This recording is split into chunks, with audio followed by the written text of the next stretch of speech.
નમસ્કાર મિત્રો, સ્વાગત છે તમારું માર્કેટ બુલેટિન ચેનલમાં. તમને ખ્યાલ જ છે કે આપણે માર્કેટ બુલેટિન ચેનલમાં હાલમાં મેઇન બોર્ડ ઉપર ચાલતા 3 આઈપીઓના વિડીયો પોસ્ટ કરી દીધા છે. તમે જોઈ જ લીધા હશે. જો ન જોયા હોય તો તે પણ ખાસ જોઈ લેજો. અને આ વિડીયો પણ આપણે મેઇન બોર્ડના આઈપીઓ વિશે જ બનાવેલો છે.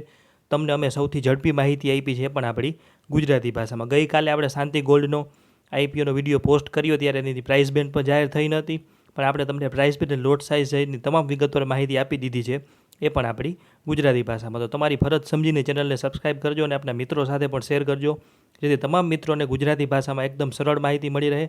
આવી માહિતી તમને કોઈ ન્યૂઝ ચેનલ કે યુટ્યુબ ચેનલ કે વોટ્સઅપ ગ્રુપ ઉપર પણ નહીં મળે. તો ચાલો વધુ વાત ન કરતાં શરૂઆત કરીએ. આજે વાત કરશું આપણે બ્રિગેડ હોટલ વેન્ચર્સ લિમિટેડના આઈપીઓ વિશે. આઈપીઓ વિશે આપણે તમામ વિગતવાર માહિતી મેળવશું. તમને ખ્યાલ જ છે કે તેમાં શેર હોલ્ડર કોટા છે, તેના વિશે પણ માહિતી મેળવશું. અને 90 રૂપિયાના ભાવથી આઈપીઓ સસ્તો છે કે મોંઘો, એ પણ માહિતી મેળવશે, એ પણ આપણી ગુજરાતી ભાષામાં. તો ચાલો શરૂઆત કરીએ સૌપ્રથમ આપણે કંપની પરિચયથી. તો બ્રિગેડ હોટલ વેન્ચર્સ લિમિટેડ ભારતના ઝડપથી વિકસતા હોસ્પિટાલિટી સેક્ટરમાં એક મુખ્ય ખેલાડી છે. આ કંપની ખાસ કરીને દક્ષિણ ભારતના મુખ્ય શહેરોમાં હોટલ્સની માલિક અને ડેવલપર છે. એક રિપોર્ટ મુજબ 31 માર્ચ 2025 સુધીમાં કંપની દક્ષિણ ભારતમાં એટલે કે કેરળ, આંધ્રપ્રદેશ, તમિલનાડુ, કર્ણાટક, તેલંગાણા અને કેન્દ્રશાસિત પ્રદેશો લક્ષદ્વીપ, અંદમાન નિકોબાર ટાપુ અને પોંડિચેરી સહિત મુખ્ય ખાનગી હોટલ સંપત્તિ માલિકોમાં ચેન સંલગ્ન હોટલ્સ અને હોટલ્સ રૂમની બીજી સૌથી મોટી માલિક છે. આ કંપનીની સફર 2004માં શરૂ થઈ, જ્યારે તેના પ્રોમોટર બ્રિગેડ એન્ટરપ્રાઇઝિસ લિમિટેડ, કે જે હાલમાં લિસ્ટેડ કંપની છે, તે હોસ્પિટાલિટી વ્યવસ્થામાં પ્રવેશ્યા. અને આ કંપની પ્રથમ હોટલ ગ્રાન્ડ મર્ક્યુરી બેંગ્લોરમાં 2009માં કાર્યરત થઈ. આજની તારીખે brigade hotel ventures limited Bangalore એટલે કર્ણાટકમાં, ચેન્નઈમાં, કોચીમાં, મૈસૂરમાં અને ગુજરાતના ગિફ્ટ સિટી સહિત 5 શહેરોમાં ફેલાઈ 9 કાર્યરત હોટલ્સનો પોર્ટફોલિયો આવેલો છે, જેમાં કુલ 1604 રૂમ છે. આ હોટલ મેરિયટ, એકોર અને ઇન્ટરકોન્ટિનેન્ટલ હોટલ્સ ગ્રુપ જે વિશ્વની સૌથી પ્રતિષ્ઠિત હોસ્પિટાલિટી કંપનીઓ દ્વારા સંચાલિત છે. કંપની અપસ્કેલ, અપર મિડસ્કેલ અને મિડસ્કેલ જેવા વિવિધ સેગમેન્ટમાં સેવાઓ પ્રદાન કરે છે. આગળ વાત કરીએ તો કંપનીનો બીએલ એટલે કે રિયલ એસ્ટેટ ડેવલપર સાથે ગાઢ સંબંધ છે. અને બીએલની પેટા કંપની એટલે બ્રિગેડ એન્ટરપ્રાઇઝિસ લિમિટેડની આ પેટા કંપની છે, જે તેમને ઘણા ફાયદા આપે છે. કંપની જાણીતી બ્રાન્ડ અને બજારમાં તેની સારી પ્રતિષ્ઠા તેમનો સીધો ફાયદો મેળવે છે. અને બીએલના કોર્પોરેટ ગ્રાહકો સાથેના સંબંધોનો લાભ પણ આ કંપનીને મળે છે. એક સરસ વાત કે ભારતમાં 5 નવી હોટલ બનાવવાની આગામી સમયમાં કંપનીની યોજના છે. કંપની ભારતમાં 5 નવી આધુનિક હોટલ બનાવવાની તૈયારીમાં છે, જેમાં વૈભવી રિઝોર્ટથી લઈને આરામદાયક મિડસ્કેલ હોટલનો સમાવેશ થાય છે. પ્રથમ હોટલ બનાવશે ચેન્નઈ, તમિલનાડુમાં, કે જે ગ્રાન્ડ હયાત બ્રાન્ડ હેઠળનો આલિશાન બીચ રિસોર્ટ બનાવશે, જે નાણાકીય વર્ષ 2028 સુધીમાં તૈયાર થશે. ત્યારબાદ કર્ણાટકમાં 2 ફેરફિલ્ડ બાય મેરોડના બ્રાન્ડ હેઠળની 2 અપર મિડસ્કેલ હોટલ, જે પણ નાણાકીય વર્ષ 2028 સુધીમાં.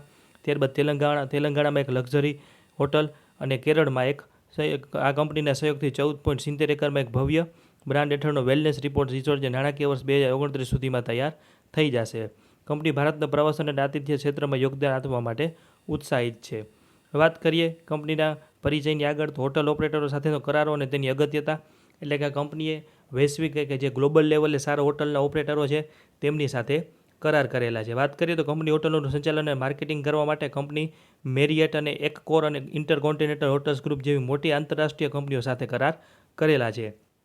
કંપની કુલ 9 હોટલોમાંથી 4 એકોર અને 3 આઈએચજી અને 2 મેરિયટ દ્વારા ચલાવવામાં આવે છે. મેરિયટ દ્વારા સંચાલિત 2 હોટલો કંપનીની કુલ આવકના 43%થી વધુનો હિસ્સો આપે છે. આ ઓપરેટરો કંપનીને હોટલના રોજિંદા સંચાલન, સ્ટાફ મેનેજમેન્ટ, ભાવ નક્કી કરવા, માર્કેટિંગ અને રિઝર્વેશન જેવી તમામ બાબતો સંભાળે છે. કંપની તેમને મેનેજમેન્ટ ફી એટલે કે રોયલ્ટી, માર્કેટિંગ ફી વગેરે ચૂકવે છે, જે કંપનીની આવકના આશરે 4.3% જેટલી હોય છે. પણ તેમાં એક જોખમ રહેલું છે કે જો આ કરારો સમાપ્ત થાય અથવા રિન્યૂ ન થાય તો કંપનીના વ્યવસાય, આવક, નાણાકીય સ્થિતિ અને રોકડ પ્રવાહ ઉપર અસર પડી શકે. આગળ વાત કરીએ હવે ટાઈમ ટેબલની, તો આઈપીઓ 24 જુલાઈએ શરૂ થાય છે અને 28 જુલાઈએ પૂર્ણ થશે. શેરની ફેસ વેલ્યુ છે 10 રૂપિયા પ્રતિ શેર અને ભાવ છે 85થી 90 રૂપિયા પ્રતિ શેર. કર્મચારીઓ માટે 3 રૂપિયા પ્રતિ શેર ડિસ્કાઉન્ટ રાખેલું છે. લોટ સાઇઝ છે 166 શેરની અને આઈપીઓની કુલ સાઇઝ છે 759.6 કરોડ. આઈપીઓ સંપૂર્ણપણે ફ્રેશ ઇસ્યુ છે અને આઈપીઓની એન્કર બુક 23 જુલાઈ રોજ આવશે. વાત કરીએ કેટેગરી ડિટેલ્સની, તો રિટેલર કોટામાં અરજી કરવા માટે 166 શેરની અરજી કરવી ફરજિયાત છે, જેની રકમ થાય 14,940. અને રિટેલર કોટામાં 10% અનામત રાખેલો છે, જેથી ફક્ત 39,301 અરજીઓ રિટેલ કોટાની અનામત રાખેલી છે. ત્યારબાદ સ્મોલ એચએનઆઈમાં 2,324 શેરની અરજી કરવાની થાય, રકમ થાય 2,09,160 અને 1,725 અરજીઓ તેના માટે અનામત રાખવામાં આવેલી છે. અને વાત કરીએ બિગ એચએનઆઈની, તો બિગ એચએનઆઈ કોટામાં અરજી કરવા માટે 11,122 શેરની અરજી કરવી ફરજિયાત છે, જેની રકમ થાય 10,980 રૂપિયા. તેના માટે 3,450 અરજીઓ અનામત રાખવામાં આવેલી છે. હવે ખાસ નોંધ કે જે મિત્રોને શેર હોલ્ડર કોટાની માહિતી નથી અથવા અધૂરી માહિતી છે તેમણે ખાસ સાંભળવું. અને સ્ક્રીન ઉપર જે આપ જોઈ રહ્યા છો તે બ્રિગેડ એન્ટરપ્રાઇઝિસ લિમિટેડ હાલમાં જે લિસ્ટેડ કંપની છે તેના માટે આઈપીઓમાં શેર હોલ્ડર કોટા રાખેલો છે. બ્રિગેડ હોટલ્સના આઈપીઓ માટે બ્રિગેડ એન્ટરપ્રાઇઝના શેર હોલ્ડર કોટા અનામત રાખવામાં આવેલો છે. પણ હવે જો કોઈ મિત્રોએ બ્રિગેડ એન્ટરપ્રાઇઝનો શેર ખરીદી કરેલ ના હોય તો કોઈ મિત્રોએ હવે ખરીદી કરવાની ઉતાવળ કરવી નહીં. કારણ કે બ્રિગેડ એન્ટરપ્રાઇઝ લિમિટેડની સહાયક કંપની બ્રિગેડ હોટલ લિમિટેડનો આઈપીઓ આપણે 24 જુલાઈએ શરૂ થાય છે અને કંપનીનું આરએચપી 18 જુલાઈએ ફાઇલ કરવામાં આવ્યું છે. અને આ આઈપીઓ કોટામાં ફક્ત 30 કરોડના શેર હોલ્ડર કોટા માટે અનામત રાખવામાં આવ્યા છે. અને શેર હોલ્ડર્સ કોટામાં વધુમાં વધુ 2 લાખ રૂપિયાની અંદરની રકમની અરજી કરી શકો છો. એટલે કે શેર હોલ્ડર કોટામાં તમે વધુમાં વધુ 13 લોટની અરજી કરી શકો છો. તો જે મિત્રોએ 17 જુલાઈને રોજ શેર ખરીદી દીધેલા છે તેમણે જ આઈપીઓમાં અરજી કરવી. બાકી આવતીકાલે કે કોઈ પણ મિત્રોએ ત્યારબાદ શેર ખરીદીએ તો તેમણે શેર હોલ્ડર કોટામાં અરજી કરવી નહીં, કારણ કે તે વેલિડ નહીં ગણાય. આરએચપીની ફાઇલિંગ તારીખ છે 18 જુલાઈ. 18 જુલાઈના રોજ બ્રિગેડ એન્ટરપ્રાઇઝ લિમિટેડ હાલના શેરધારકો આ કોટા હેઠળ અરજી કરવા માટે પાત્ર બનશે. એટલે કે 17 જુલાઈ અથવા તેની પહેલાં જે લોકોએ બ્રિગેડ એન્ટરપ્રાઇઝનો એક પણ શેર ખરીદી કરીને રાખેલો હશે તેમને આ શેર હોલ્ડર કોટાનો લાભ મળશે. છતાં આ શેર હોલ્ડર કોટા વિશે કે અન્ય કોઈ પણ આઈપીઓ વિશે આપણે કોઈ પ્રશ્ન હોય તો આપ કોમેન્ટ સેક્શનમાં પૂછી શકો છો. હવે વાત કરીએ સૌથી મહત્ત્વની કંપનીના પરિણામોની. વાત કરીએ કંપનીના પરિણામોથી તો આપ જે સ્ક્રીન ઉપર જોઈ રહ્યા છો તે તમામ આંકડા કરોડમાં છે. 31 માર્ચ 2023ના રોજ કંપનીએ 356 કરોડના રેવન્યુ સામે 3 કરોડ રૂપિયાની ચોખ્ખી ખોટ દર્શાવી. ત્યારબાદ 2024માં 404 કરોડના રેવન્યુ સામે 31 કરોડનો નફો અને માર્ચ 2025માં 470 કરોડના રેવન્યુ સામે 23 કરોડ નફો. તો તમારા માટે અમે ખાસ માહિતી શોધીને લાવીએ છીએ આરએચપી ઉપરથી કે કંપની શું કામ લોસમાં રહી અને 2025માં રેવન્યુ વધ્યું તો પણ નફો શું કામ ન વધ્યો તેના વિશે તમને માહિતી આપશો. એ પણ આપણી ગુજરાતી ભાષામાં. આવી માહિતી હજુ સુધી તમને ક્યાંયથી નહીં મળી હોય તો ચેનલને જલ્દીથી સબસ્ક્રાઈબ કરી નાખો. શરૂઆત કરી 2023થી. તો 2023માં કંપની શા માટે નુકસાનીમાં રહી તેના મુખ્ય કારણ છે કે વર્ષ 2023માં કંપનીને 3 કરોડનું નુકસાન થયું હતું. આ નુકસાનના મુખ્ય કારણો છે કે આવક કરતાં વધુ ખર્ચ. કંપનીની કુલ આવક 356.41 કરોડ હતી, જ્યારે કંપનીનો કુલ ખર્ચ જ થઈ ગયો 371. આનો અર્થ એ થયો કે કંપનીએ જેટલી કમાણી કરી એના કરતાં વધુ ખર્ચ કરી ગયા. ત્યારબાદ છે કોવિડની મહામારીની અસર. એટલે કે આ સમયગાળામાં મુસાફરી પરના પ્રતિબંધો અને ઓછી માંગના કારણે હોટલ ઓપરેશનમાંથી પૂરતી આવક ન થઈ અને એવરેજ ઓક્યુપન્સી રેટ પણ ઘટ્યો, જે પ્રમાણમાં ઓછો હતો. પ્રતિ ઉપલબ્ધ રૂમ દીઠ આવક ફક્ત 4136 થઈ ગઈ, જે દર્શાવે છે કે રૂમમાંથી પૂરતી આવક ન મળી, જેના કારણે કંપની લોસમાં આવી.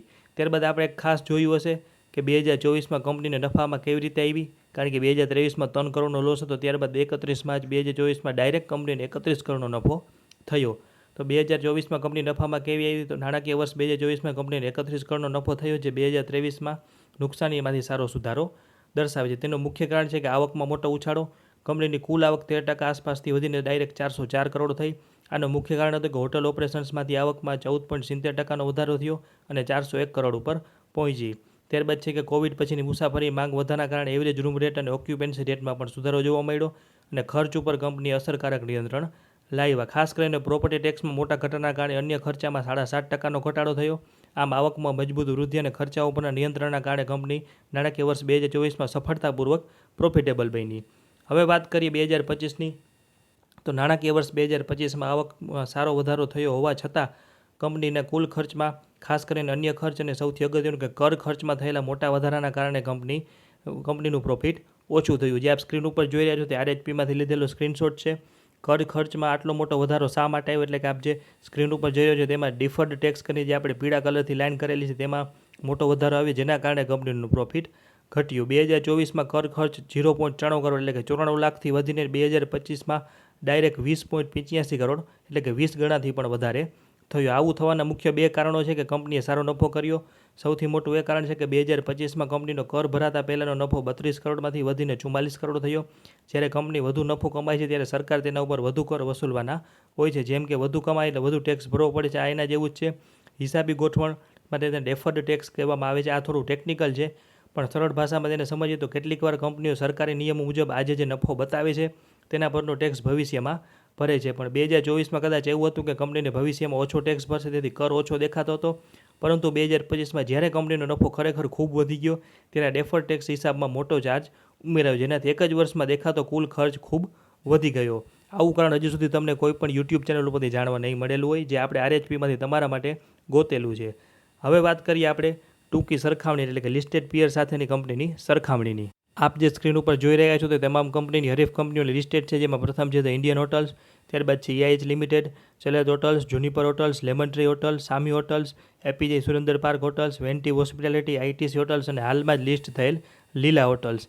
હવે આના ઉપરથી આપણે જોઈ તો સૌપ્રથમ PE રેશિયો, તો બ્રિગેડ હોટલ્સનો PE રેશિયો અંદાજે 125 છે, જે સૌથી વધુ નથી પણ તેનાથી પણ વધુ કે 136 છે, જે ચલેદ હોટલ્સનો છે.